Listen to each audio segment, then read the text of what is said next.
शुरुआत करते हैं बड़ी खबर के साथ जो उधम सिंह नगर से है, जहां पर पुलभट्टा में पुलिस ने बड़ी कार्रवाई की है।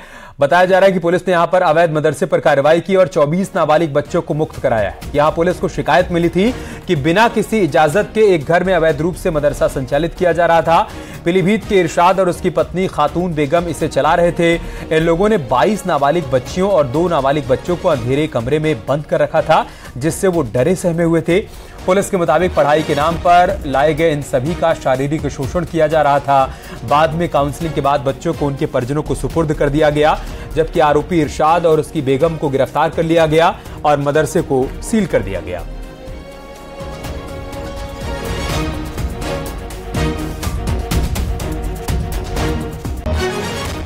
केंद्र सरकार ने उत्तराखंड सरकार से वाइब्रेंट विलेज प्रोग्राम के तहत चयनित राज्य के 51 गांवों का विलेज एक्शन प्लान 23 अक्टूबर तक भारत सरकार को भेजने के निर्देश दिए हैं। वाइब्रेंट विलेज प्रोग्राम की वर्चुअल समीक्षा के दौरान केंद्रीय गृह सचिव अजय कुमार ने यह निर्देश दिए। उत्तराखंड से अपर मुख्य सचिव गृह राधा रतूड़ी इस मीटिंग में वर्चुअल माध्यम से जुड़ी थी। इस मीटिंग में चारों राज्यों और समस्त केंद्रीय मंत्रालयों ने शिरकत की। 7 अक्टूबर को उत्तराखंड के अपने अगले दौरे में केंद्रीय गृह मंत्री अमित शाह ने भी मुख्यमंत्री के साथ वाइब्रेंट विलेज प्रोग्राम को लेकर चर्चा की।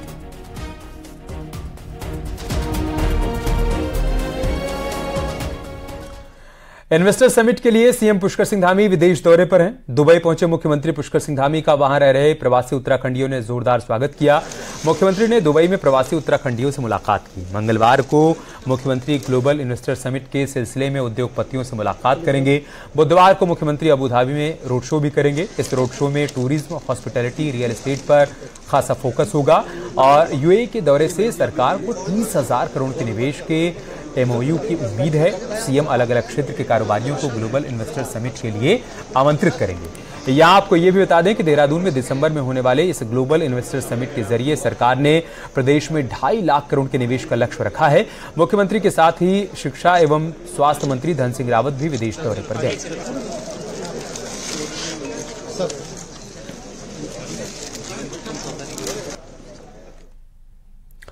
हरिद्वार कुंभ मेले के दौरान हर की पैड़ी पर 34 करोड़ रुपए की लागत से कराए गए सौंदर्यीकरण के काम में गड़बड़ी सामने आई है। एक आरटीआई के जरिए खुलासा हुआ है कि सौंदर्यीकरण के नाम पर पैसे की जमकर बंदरबाट हुई है। मुख्यमंत्री के आदेश पर मामले की जांच पड़ताल की जा रही है और अब मामले में कई बड़े अधिकारी नप सकते हैं।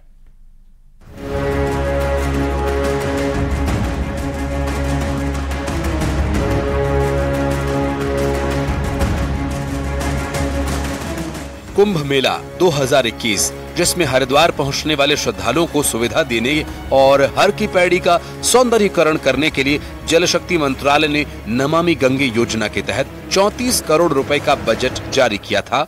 इसका जिम्मा उत्तराखंड परियोजना विकास एवं निर्माण निगम यानी यूपीडीसीसी को दिया गया था। यूपीडीसीसी द्वारा हर की पैड़ी पर लाइव आरती प्रसारण के लिए बड़ी एलईडी स्क्रीन, घाटों पर रोशनी के लिए बड़ी लाइट्स, हेरिटेज कलशनुमा पोल समेत कई काम करवाए जाने थे, लेकिन ज्यादातर काम सिर्फ कागजों में ही हुए और उपकरण लगाए भी गए, वह भी कुछ ही दिन चलने के बाद बंद हो गए। हरिद्वार के एक शख्स ने जब आरटीआई के तहत इसकी सूचना मांगी, तब गड़बड़ झाले का खुलासा हुआ। प्रशासन ने एक फर्जी रिपोर्ट बना के सीएम पोर्टल पर डाल दी कि यहाँ पे इतनी लाइटें लगी, इतनी पाई गई, इतनी लगनी बाकी है, जिसको सीएम पोर्टल ने खारिज कर दिया। फिर आरटीआई के द्वारा ये मामला शासन में पहुंचा। हरीशचंद्र सेमपाल जो यहाँ के सचिव हैं सिंचाई विभाग के, उन्होंने अब इसमें जिला मजिस्ट्रेट को जांच अधिकारी नामित किया है 2 अगस्त 2023 को। 34 करोड़ के सीएसआर फंड हर की पैड़ी के सौंदर्यीकरण के लिए स्वीकृत कराने का श्रेय लेने वाले हरिद्वार के सांसद रमेश पोखरियाल निशंक ने उस वक्त भी यूपीडीसीसी के द्वारा कराए जा रहे कामों की गुणवत्ता पर नाराजगी जताई थी और गड़बड़ी की बात सामने आने पर भी निशंक कह रहे हैं कि हर की पैड़ी के कामों में गड़बड़ी करने वालों को बख्शा नहीं जाएगा और एक एक पैसे की वसूली होगी। मुझे भरोसा है कि जांच उसकी हुई है, लेकिन उन जो दोषी हैं उनको हर हाल में दंडित होना है, ये अब हमको करना है। लेकिन उस पर जांच हो गई है। हर की पैड़ी का एक पैसा भी गड़बड़ होगा तो उसको पानी के नीचे भी नहीं छोड़ा जाएगा। आरटीआई कार्यकर्ता ने मुख्यमंत्री पुष्कर सिंह धामी से मामले की शिकायत की थी, जिसके बाद सीएम ने हरिद्वार के डीएम को पूरे मामले की जांच के निर्देश दिए हैं। बताया ये जा रहा है कि जांच की रिपोर्ट सीएम को भेजे जाने के बाद कई बड़े अधिकारियों पर कार्रवाई की तलवार लटक सकती है। न्यूज़ 18 के लिए हरिद्वार से पुलकित शुक्ला की रिपोर्ट।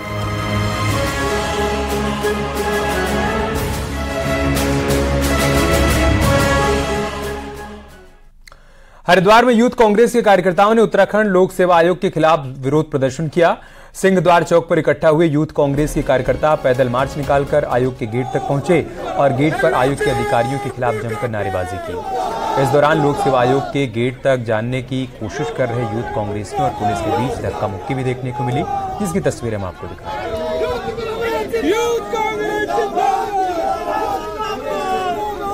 रहे हैं। इनके आयोग हैं, ये भाजपा के आयोग बन चुके हैं। ये कोई पब्लिक का नहीं है। लोक सेवा आयोग का मतलब है लोगों की सेवा, पर ये सारे भाजपा की सेवा हो रही है। 10-10, 20-20 लाख में पेपर बेचे जा रहे हैं और वहां पे हाकम सिंह रावत जैसे लोग अपने वहां पे रिसोर्ट बना रहे हैं और अब पता चला है कि उनकी जमानत भी हो गई है।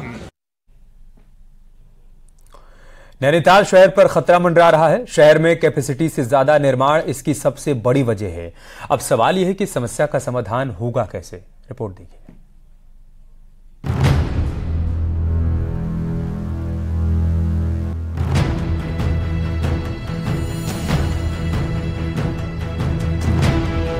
मकान गिरने की ये तस्वीर महीने भर पुरानी है, लेकिन नैनीताल पर कुछ ऐसा ही संकट भविष्य में देखा जा सकता है। सुप्रीम कोर्ट के आदेश के बाद भी नैनीताल शहर में होटलों और गेस्ट हाउसों का निर्माण हुआ है, तो पिछले 3 से 4 सालों में व्यावसायिक निर्माण बैन होने के बाद भी 50 से ज्यादा होम स्टे को गैर कानूनी तौर पर अनुमति मिली है, जिसको आम शहरी अब भविष्य का बड़ा खतरा मान रहे हैं। तो सुप्रीम कोर्ट का जो डिसीजन, जो बहुत अच्छा डिसीजन था, उसको तोड़ मरोड़ करके बिल्डर माफिया और उस समय के जो कोई भ्रष्ट नेता और अधिकारी थे वो सब एक साथ मिल जाए, इसको हम कहते हैं अंग्रेज। तो अगर यहाँ 3-4 दिन तक बारिश होती और एक भूकंप का झटका हो जाता तो यहाँ वही स्थिति होगी जो हिमाचल में हुई है। ये लोग नहीं समझ रहे हैं, क्योंकि उन्होंने क्या कर दिया है कि मकान के ऊपर मकान और आपके जो बोरे हैं उसमें पत्थर भर के उसके ऊपर मकान बना दिया। दरअसल 1995 में सुप्रीम कोर्ट ने आदेश दिया और शहर में व्यावसायिक निर्माण को पूरी तरह से बंद कर दिया। इसका तोड़ लोगों ने निकाला तो घर बनाकर उनको होटल चलाने की अनुमति ले ली। इतना ही नहीं, होम स्टे में भी बड़ा खेल कर दिया गया। अब शहर पर चौतरफा संकट बनने लगा है और जमीन भी तेजी से खिसकने लगी है। हमें जो सूचना मिलेगी उस पर हम कार्रवाई करेंगे। जो भी व्यक्ति इससे प्रभावित है हमें लिख के दे, हम निश्चित रूप से इस पर कार्रवाई करेंगे। लिख के दे चुका है इन सारी। नहीं, आप लिख के देगी तो हम कार्रवाई करेंगे। बहरहाल नैनीताल के हालात किसी से छिपे नहीं हैं और व्यावसायिक निर्माण से खतरा शहर पर और बढ़ने लगा है। ऐसे में जो महीने भर पहले लोगों ने इन मकानों को गिरते देखा, वैसे ही संकट भविष्य में भी देखने को मिल सकता है। ऐसे में जरूरी होगा कि सरकार इस पर लगाम लगाए ताकि नैनीताल शहर को बचाया जा सके। नैनीताल से न्यूज़ 18 के लिए वीरेंद्र बिष्ट की रिपोर्ट। और अब खबर हरिद्वार से, जहां पर हरिद्वार नजीबाबाद हाईवे पर कोटावाली नदी में रोडवेज की बस फंस गई। बस काशीपुर से हरिद्वार की ओर जा रही थी और तभी कोटावाली नदी पार करते वक्त बस फंस गई। बस नदी की ओर झुक गई, जिससे यात्रियों में हड़कंप मच गया। वहीं सूचना मिलते ही पुलिस मौके पर पहुंची और बस में सवार 22 यात्रियों का रेस्क्यू किया गया। साथ ही फंसी हुई बस को भी क्रेन की मदद से बाहर निकाला गया।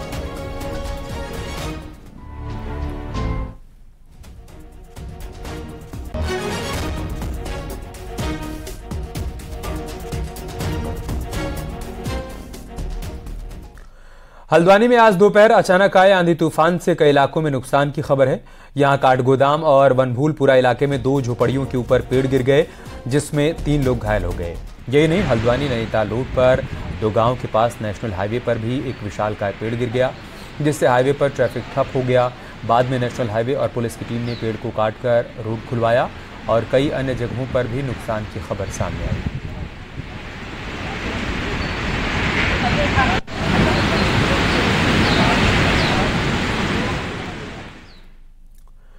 नैनीताल में भी अचानक मौसम बदल गया। यहां दिन के समय तेज आंधी और तूफान के साथ ही बारिश हुई। वहीं नैनी झील में तेज हवाओं का असर देखने को मिला। तस्वीरों में आप देख सकते हैं कि कैसे तेज हवा और बारिश की वजह से नैनी झील का पानी उछाल मार रहा है। वहीं मौसम खराब होने की वजह से काफी देर तक नैनी झील में बोटिंग बंद कर दी गई। मौसम में आए इस बदलाव के बाद नैनीताल में ठंडक बढ़ गई है।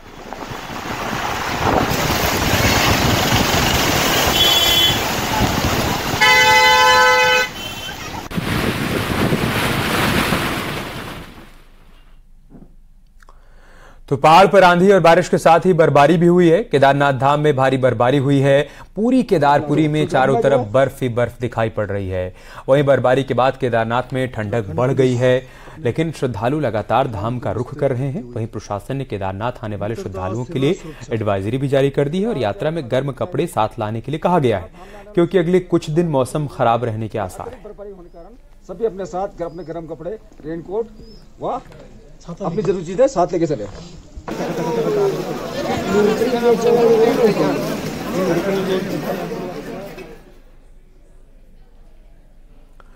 बद्रीनाथ धाम में भी सीजन की पहली बर्फबारी हुई। बद्रीनाथ धाम में चारों तरफ बर्फ की सफेद चादर दिखाई पड़ रही है। नर नारायण पर्वत पर भी बर्फ की सफेद चादर जमने लगी है।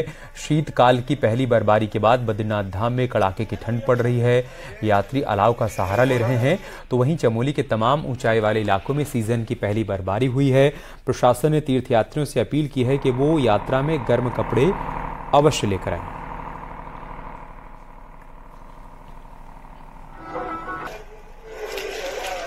काफ़ी ठंडा भी हो गया, काफ़ी अच्छा भी लग रहा है देखने में। तो एक्सपेक्ट नहीं किया था कि इतनी जल्दी अक्टूबर के महीने में यहाँ पे बर्फ़ पड़ेगी, तो काफ़ी अच्छा लग रहा है। यहाँ पे मौसम को काफ़ी बढ़िया है। ऊपर आ रहे थे तो बारिश हो रही थी, पर ऊपर आते आते ठीक ठाक बर्फ़ पड़ गई है। ठंडा भी काफ़ी हो रहा है यहाँ पे और अच्छा लग रहा है। उत्तरकाशी में मौसम बदलते ही यमुनोत्री धाम में जमकर बर्फबारी हुई। तस्वीरों में आप देख पाएंगे कि पूरा धाम बर्फ की सफेद चादर से ढक गया है। हालांकि बर्फबारी के बाद ठंड बढ़ गई, लेकिन श्रद्धालुओं के उत्साह में कोई कमी देखने को नहीं मिली और श्रद्धालु बर्फबारी का आनंद उठाते हुए नजर आए। दो तस्वीरें हम आपको दिखा रहे हैं। यमुनोत्री धाम और गंगोत्री धाम में भी जमकर बर्फबारी हुई है। चारों धामों में सीजन की पहली बर्फबारी हुई है। लिहाजा प्रशासन की तरफ से भी यात्रियों से अपील की जा रही है कि जब वो चारों धामों में यात्रा के लिए आएँ तो गर्म कपड़े अपने साथ अवश्य लेकर आएं। और यमुनोत्री धाम में कैसे तमाम तीर्थयात्री और श्रद्धालु बर्फबारी का मजा लेते हुए नजर आए, वो भी आप तस्वीरों के जरिए देख सकते हैं। आप जैसे कि देख रहे हैं, चार धाम का पहला धाम यमुनोत्री धाम। आज बर्फबारी का भव्य और दिव्य सुंदर नज़ारा। यहाँ पर देश प्रदेश से जो श्रद्धालु आ रखे हैं, बर्फबारी का लुत्फ ले रहे हैं, आनंद ले रहे हैं। पिथौरागढ़ में बीते 2 दिनों में मौसम में खासा बदलाव देखने को मिला है। यहाँ व्यास और दारमा घाटी के 14 गांव पूरी तरीके से बर्फ की सफेद चादर से लिपट गए हैं। दारमा घाटी के जोलिकांग में भी जमकर बर्फबारी हुई है।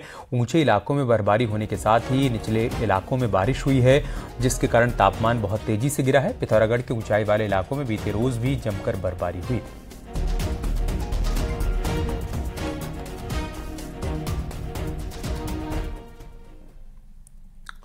और चलिए तेज रफ्तार के साथ देखते हैं पहाड़ की 10 बड़ी खबरें। कांग्रेस की 16 अक्टूबर को होने वाली किसान सम्मान यात्रा बारिश के चलते स्थगित हो गई है। वहीं अब यात्रा 19 अक्टूबर को नारसन बॉर्डर से शुरू होगी और रुड़की के एसडीएम चौक पर समाप्त होगी।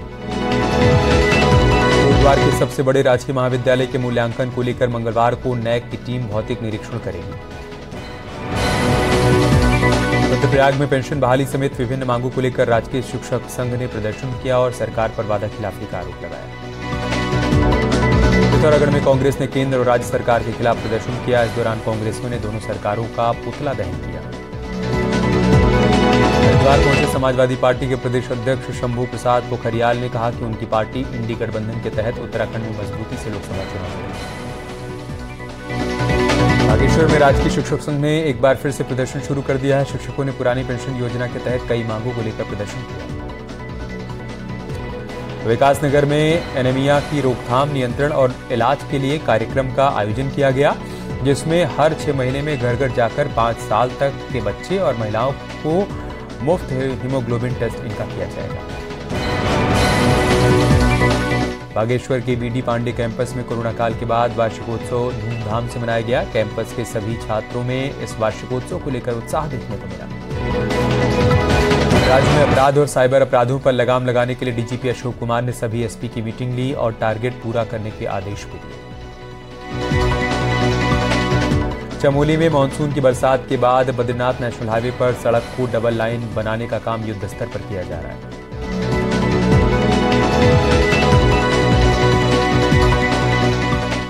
राज्यसभा सांसद और बीजेपी के राष्ट्रीय मीडिया प्रमुख अनिल बलूनी ने आज उत्तराखंड के मुख्य सचिव एस.एस. संधू से बातचीत की। इस दौरान पुलों को लेकर दोनों की बातचीत हुई। राज्य के 3 पुलों को लेकर ये बातचीत हुई है, जिसमें ऋषिकेश के पास सिंगटाली पुल, रामनगर के धनगढ़ी और पनोद नालों पर बन रहे पुलों को लेकर बातचीत की गई।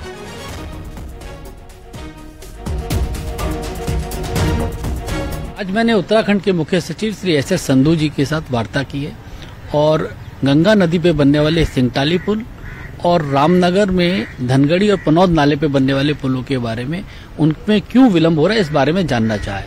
श्री संधू ने मुझे आश्वासन दिया कि वे जल्दी इन दोनों परियोजनाओं की वस्तुस्थिति से मुझे अवगत कराएंगे और इन दोनों परियोजनाओं में क्यों विलंब हो रहा है इसकी वस्तुस्थिति से मुझे जानकारी देंगे। आप लोग जानते ही ये दोनों बहुत ही महत्वपूर्ण पुल है। लगातार पनौद और धनगढ़ी नाले पे जान माल की बहुत बड़े स्तर पर हानि हो रही है और जो सिंगटाली पुल है वह पौड़ी और टिहरी को जोड़ते हुए वो रास्ता आगे पूरे कुमाऊं मंडल तक के लिए जाएगा। दोनों बहुत ही महत्वपूर्ण परियोजनाएं हैं। प्रधानमंत्री नरेंद्र मोदी के 12 अक्टूबर को उत्तराखंड आने पर ढोल दमाऊ, छोलिया डांस और झोड़ा कलाकारों ने स्वागत किया था। अब यह कार्यक्रम वर्ल्ड बुक ऑफ रिकॉर्ड्स में शामिल हो गया है। प्रधानमंत्री के सम्मान में पिथौरागढ़ में 1627 मीटर की ऊंचाई पर उत्तराखंड संस्कृत विभाग ने इस कार्यक्रम का आयोजन किया था और राज्य के इतिहास में पहला मौका था जिसमें सुदूर पिथौरागढ़ में एक साथ 3000 कलाकारों ने प्रस्तुति दी। पारंपरिक वेशभूषा और लोकगीतों में कार्यक्रम का आयोजन किया गया और ये एक विश्व रिकॉर्ड बन गया। इतिहास के पन्नों में इसे दर्ज किया जाएगा।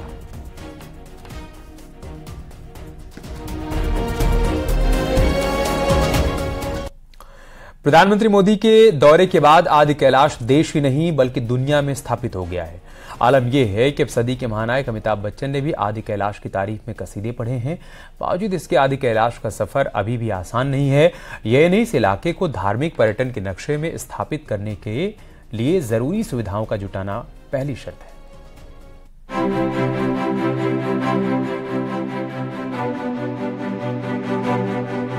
15,000 फीट की ऊंचाई पर बसे आदि कैलाश पहुंचकर पीएम नरेंद्र मोदी ने बॉर्डर के इलाके को एक नई पहचान दी है। पीएम ने यहां मौजूद आदि कैलाश के साथ ही पार्वती सरोवर के भी दर्शन किए और ये दोनों धार्मिक पर्यटन स्थल पीएम की मौजूदगी के साथ ही पूरी दुनिया में चर्चित हो गए। पीएम के दौरे के बाद बिग बी अमिताभ बच्चन ने भी आदि कैलाश को धार्मिक रहस्यों से भरपूर देवताओं वाला स्थान करार दिया। साथ ही इसे रोमांच और आध्यात्म से भरपूर भी बताया। तो ऐसे में तय है कि आदि कैलाश आने वाले दिनों में देश ही नहीं बल्कि दुनिया के सैलानियों की पहली पसंद बनने जा रहा है। लेकिन सुविधाओं को लेकर यहाँ अभी एक नहीं बल्कि दर्जनों सवाल बने हुए हैं। जब इतने ज्यादा पर्यटक अगर यहाँ पे आने लगेंगे तो सरकार ने इस बारे में सोचना पड़ेगा कि यहाँ की यातायात व्यवस्था और वहाँ पे यात्रियों के रुकने के लिए कुछ अच्छे होम स्टे और बनाने के और व्यवस्थाओं को और अच्छा इनको करना पड़ेगा वहाँ पे। आदि कैलाश के दर्शनों के लिए जोलिंगकोंग पहुंचना जरूरी है। जोलिंगकोंग के लिए रोड तो कट गई है, लेकिन इस रोड पर सफर करना अभी भी मौत को दावत देने से कम नहीं है। हालात ये कि धारचूला से लेकर गुंजी तक करीब 100 किलोमीटर के सफर में हर पल खतरा है और यही नहीं, सैलानियों के ठहरने के लिए यहाँ एक अदद होटल तक नहीं है। चाइना बॉर्डर के करीब का ये इलाका अभी भी बिजली, पानी और मोबाइल सेवा से कोसों दूर है। कुछ ऐसा ही हाल यहाँ हेल्थ सर्विस का भी है। इस इलाके में कहीं कोई प्राथमिक स्वास्थ्य केंद्र तक नहीं है। यहाँ पर आधारभूत सुविधाओं का भी तेजी से विकास हो रहा है। बीआरओ द्वारा वहाँ तक के लिए सड़क बनाई जा रही है और अभी जल्दी ही उसको हैंडओवर भी कर दिया जाएगा। इसके अतिरिक्त ये वाला एरिया स्वदेश दर्शन के अंतर्गत भी शामिल है। तो गुंजी में, चूंकि गुंजी से आदि कैलाश और ओम पर्वत दोनों के लिए रास्ता जाता है, तो उसके लिए एक मास्टर प्लान भी बनाया जा रहा है। वहाँ पे आवासीय सुविधाओं का भी विस्तार किया जाएगा। केंद्र और राज्य सरकार आदि कैलाश को मानसरोवर के विकल्प के रूप में पेश करने का प्लान कर रही है, लेकिन ये प्लान हकीकत में तभी तब्दील होगा जब यहाँ जरूरी सुविधाओं का ढांचा खड़ा हो पाएगा। ऐसे में उम्मीद की जानी चाहिए कि पीएम के दौरे के बाद इस इलाके को मुख्य धारा में लाने की कोशिशें तेजी से परवान चढ़ेंगी। न्यूज़ 18 के लिए पिथौरागढ़ से विजयवर्धन उप्रेती की रिपोर्ट।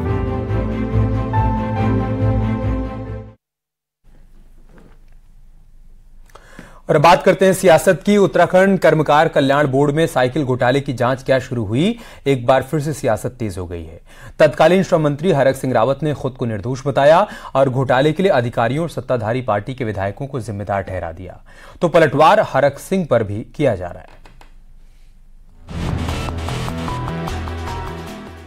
त्रिवेंद्र रावत सरकार में श्रम मंत्री रहे हरक सिंह रावत के कार्यकाल में साल 2017 से 21 के बीच कर्मकार कल्याण बोर्ड में 20 करोड़ की साइकिलें खरीदी गई। आरोप है कि इन साइकिलों को बांटने में भारी गड़बड़ी की गई। रजिस्टर्ड श्रमिकों के बजाय बड़े पैमाने पर गैर श्रमिकों को साइकिलें बांट दी गई और इसी महीने सरकार ने इस मामले से जुड़ी एक फाइल एक बार फिर से खोल दी है। हरक सिंह तब बीजेपी में थे, लेकिन आज कांग्रेस नेता हैं। हरक सिंह पूरे मामले में खुद को पाक साफ बता रहे हैं। उनका कहना है कि साइकिल बांटने में जो गड़बड़ी हुई उसके लिए अधिकारी जिम्मेदार हैं या फिर बीजेपी के वो विधायक जिनकी विधानसभा में ये साइकिलें बांटी गई। माना गणेश जी ये कैंप लगा रहे माना, तो ये हो सकता है कि कुछ ऐसे लोगों को सामान दे दिया गया हो जो उसके लिए अधिकृत नहीं है, या विनोद चमोली जी ने लगाया माना कैंप, या हरवंश कपूर जी ने उस समय लगाया कैंप, या किसी ने भी कैंप लगाया, ठीक है ना। हो सकता है उनके द्वारा कोई वाजिब जो डोयला में लगे कैंप, और हो सकता है वाजिब कहीं हरवंश कपूर क्षेत्र में तो शुरुआती हमने त्रिवेंद्र रावत से माननीय मुख्यमंत्री उस समय के मुख्यमंत्री त्रिवेंद्र रावत से करवाई। हरक सिंह जिन नेताओं का नाम ले रहे हैं उनमें पूर्व मुख्यमंत्री त्रिवेंद्र रावत समेत कई विधायक और मंत्री शामिल हैं। इधर बीजेपी विधायकों का कहना है कि सरकार की योजना में शामिल होना उनका दायित्व है, लेकिन योजना सही ढंग से चलाना मंत्री की जिम्मेदारी है। विधायक विनोद चमोली ने सरकार से मांग कर दी कि इसकी जांच का दायरा बढ़ाया जाना चाहिए, क्योंकि सिर्फ बांटने में घोटाला नहीं हुआ, खरीद और श्रमिकों के रजिस्ट्रेशन में भी घोटाले का आरोप लगाया है। सरकार का कोई भी कार्यक्रम चल रहा है तो विधायक को खड़ा होना होगा, लेकिन वो कार्यक्रम ठीक चल रहा है नहीं चल रहा है तो सिस्टम का काम है, जिसको जिम्मेदारी दी गई उसका काम है। मात्र वितरण में गड़बड़ नहीं हुई है, इसकी खरीद में घोटाला है, बता रहा हूं मैं आपको, वितरण में घोटाला है, पंजीकरण में घोटाला है। ये पूरा का पूरा जो मसला है ये बहुत बड़ा घोटाला है और जांच के बिंदु स्पष्ट होने चाहिए, दायरा बढ़ना चाहिए। मेरा ये मामला साइकिल घोटाले में विधायकों का नाम लेकर हरक सिंह चौतरफा गिर गए। मामले की पूरी जांच हुई तो कई अफसरों से लेकर खुद हरक सिंह और कई बड़े नाम लपेटे में आ सकते हैं। न्यूज़ 18 के लिए देहरादून से सुनील नवप्रभात की रिपोर्ट।